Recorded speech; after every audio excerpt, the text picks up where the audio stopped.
Pereira has no ground game. Now that's the clip you'll get that'll go by. He has no ground game. And people refuse to take advantage of it. They keep trying to kickbox this great kickboxer. Who do you think are the best Russian fighters that the UFC has ever had?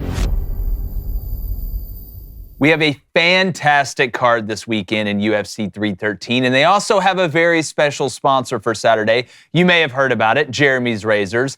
That's right, Jeremy's Razors is now literally in the fight. You can catch Jeremy Boring, Ben Shapiro, and David Cohn at the fight this Saturday night on ESPN pay-per-view. Jeremy's Razors, shave boldly, live freely. And we have a very special guest today as well, UFC fighter, smiling Sam Alvey. The smile is the last thing you see, to help us preview this fight, and he's also going to rank the top 5 craziest Russians in the sport right now. Sam, once again, buddy, we've had you remote before. We appreciate you coming in and coming in here in the studio with us. Oh, it's a pleasure. It's such a nice studio. It's like I know we try and tell people like to get them, you know, when they come in here. The dojo is very well rounded. I feel like I need to watch some sports just right now. It's there's a good energy in the gym, as you guys say. You know, I want to get to the crazy Russians because it's something that, you know, we talked about before. About a lot of them are coming out from one place right now. But obviously, you look at this card. It's a great card in general. But at the top of it, you got Pereira versus Ankalaev.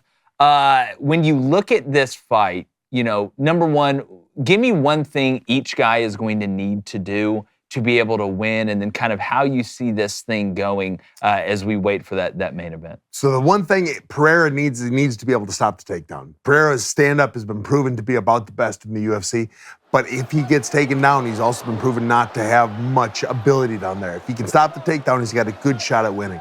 Ankalaev, he needs to get the takedown, or at least make Pereira think the takedown is going to happen. If he can feint a couple or attempt a couple without the real intent of getting it, just make Pereira start, you know, being a little more defensive and then come up top with those chest strikes. So, you know, we talk about this in all the other sports. Like, you know, you obviously have your strengths, you have your weaknesses. In basketball, some guys are a lot better going right than they are going left. If we were to compare, you know, quote unquote weaknesses here, or maybe not what their fastball is, when you look at Pereira, how do you compare his ground game to Ankalaev being able to stand up and fight? Like, which one of those do you think is the weakest of the weaknesses, I would say? Pereira has no ground game. Now, that's the clip you'll get that'll go by. He has no ground game, and people refuse to take advantage of it. They keep trying to kickbox this great kickboxer.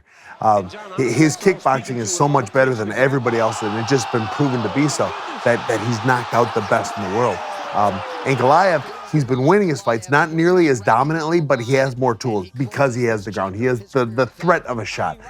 Having the threat of the wrestling, the threat of the jiu-jitsu can really open up the hands. So if he can make Pereira defensive a little more than offensive, he'll have a lot more success landing the shot or getting the takedown. I always find it interesting, weakness versus weakness. Who's is stronger? If this fight ends up, if it's a stand-up fight, you got to like Pereira. Absolutely. He might have the hardest lead hook of everyone outside of me. He's like one of the best, I think one of the best in history from a stand-up, like striker, precision, like even with his leg kicks, it's almost scary to watch. And we were having this conversation a little bit before. I've watched a lot of UFC fights. One of my favorite things to bet on in general. It's so much different because we got the opportunity to go to one up here in Nashville and sit right next to the octagon. It's almost like watching football. You can hear the pads hit on football like through the TV, but if you go to the game and you're close, the sound's completely different. When Alex Pereira lands a strike, it sounds like someone's cutting down a tree.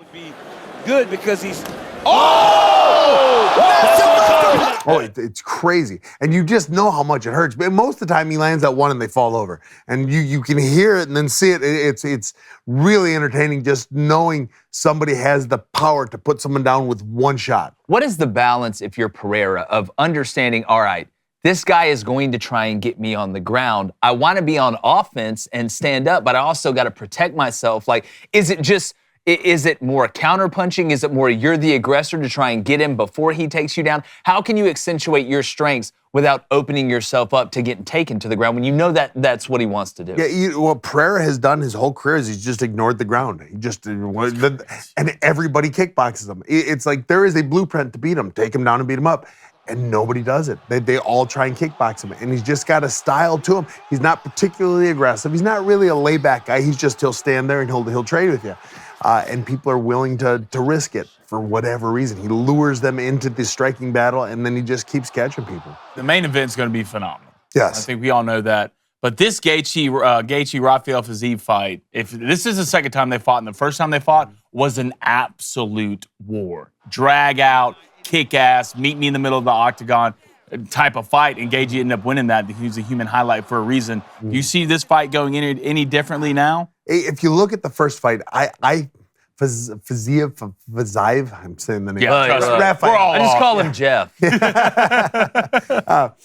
Round one was his dominant round. Round one, he came out and set the pace. Gaethje's always had such a high output and such an ability to keep cardio for the whole fight. Raphael couldn't keep the pace up. He couldn't keep going with it. This fight is a short notice fight for Fiziev. No, look, you're as good as mine. Better, actually. For Jeff. Yeah, there you go. Easy, right? Sam. He's taking the fight on short notice. Gaethje was supposed to fight Dan Hooker, which I was really looking forward to that fight. In that fight, I was gonna pick Gaethje. I thought he's too much versatility. Short notice fight can change your game plan for everyone, but the cardio I think could play the big issue for and Fiziev, he's coming off an injury. I believe so. Correct? Yes. Like he had injury 15 months ago, and you got to talk about conditioning in the first fight. You only really know if you're conditioned when you get in there. You can only practice so much, so it's going to be interesting. This is as cool as the main event is. The co-main is right up there with it. Where are you leaning in the main right now? I'm leaning towards Gaethje because of the cardio, but the last minute switch can change the outcome for both people. Fiziev has nothing to lose. He's coming in. He's supposed to lose because he took the fight on a week's notice, which could really upset everything. It could upset the gamblers. What about Pereira? What do you think about the Pereira fight?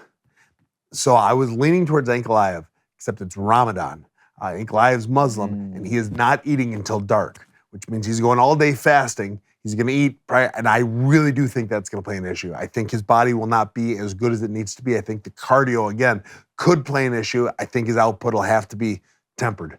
Yeah, we actually saw an example of that in college basketball, too. There was a player for Alabama that wasn't able to eat basically the whole time, and the training staff is like, well, we're not going to be able to play you as much. I always find that so interesting because, it's your religion. It's what you believe. It's what you have to do. But, all right, I want to shift gears here. I have, from a betting standpoint, if I can't pronounce your last name and you're from an Eastern European country, I'm probably going to bet on you. That's where it goes. But there's a certain place right now in Russia, Dagestan, is it that a lot of these fighters are coming on? Yeah. So it kind of inspired us, asking somebody with your knowledge and expertise, who do you think are the best Russian fighters that the UFC has ever had? Whether it's 5, whether it's 3, just go from your all the way down to 1. Basically, a descending order down to 1, whether that's a 5 or whether that's a 3. All right. So he's not fighting now, but I'm going to say the greatest Russian fighter of all time is Fedor Emelianenko. He's not fighting. He's never fought for the UFC, but he's beaten the best in the world outside of the UFC. And he was fighting in the big promotions when the UFC was trying to become the big promotion. So Fedor, it's got to be number 1. We're going to go so number 2, we're going to take Khabib Nurmagomedov. Yeah, there you're killing it. Okay, Khabib, and he's very well known as maybe the best ever. I don't think he's ever lost a round. He was 29-0. And he's the UFC champion. He beat Justin Gaethje, beat Dustin Poirier. He beat some of the best there were to beat. One of the downsides of Khabib is if you look at his record, he's got a lot of padding on the record before the UFC. So 29-0, it's not an American 29-0. There's a lot of padding up until he made his UFC debut. But he made a UFC debut and nothing slowed down. He kept cruising. Zabit is another one. He's, I want to say 55. I lose track of some of the weight. I'm a 205er now. Once you get under 70, I start confusing who's where. Zabit is a guy I think he could fight for a title at any time. I think he's good enough to win the title a lot as well. And then one I'm really high on right now is, I'm going to say his name, Shavkat. He just fought the Irishman, Ian Gary. And what a fight it was. They were both undefeated going into it. And he won. Ian lost, but a very close decision. He's a guy I think he could beat. I think he could be champion in he might be next in line. If not, he's got one fight and then he'll be champion. But he will be champion in 2025. Man, what is making, is it just, obviously there's some spots in the United States where the high school football is really good because they care about it the most. Are these Russian fighters so good because they care about it more than anybody else? Or is it just kind of the upbringing of, you're not walking out of Chernobyl or anything, but is it just where they're at and the way they train and just what separates them as far as a lot of how they train separates the fighters, and one of the downsides to being the Dagestani is they're injured all the time. They have to pull out of so many fights. Khabib could have been champion years earlier. He just kept pulling out of fights. He was supposed to fight Tony Ferguson. It was the fight to make, and I think he pulled out 2 or 3 times because of injury. They train so hard at such a rate, they just hurt themselves. But when they're not hurt, all their training pays off. And they've got many of them, not all of them, but many of them have such a dominant wrestling style where they don't need to worry about everything else. Khabib's stand-up is not great, but his wrestling, he just focused on the wrestling. Nobody could stop it. Gaethje I believe he was an All-American D1. He was a wrestler's wrestler, and he got taken down and held down by Khabib.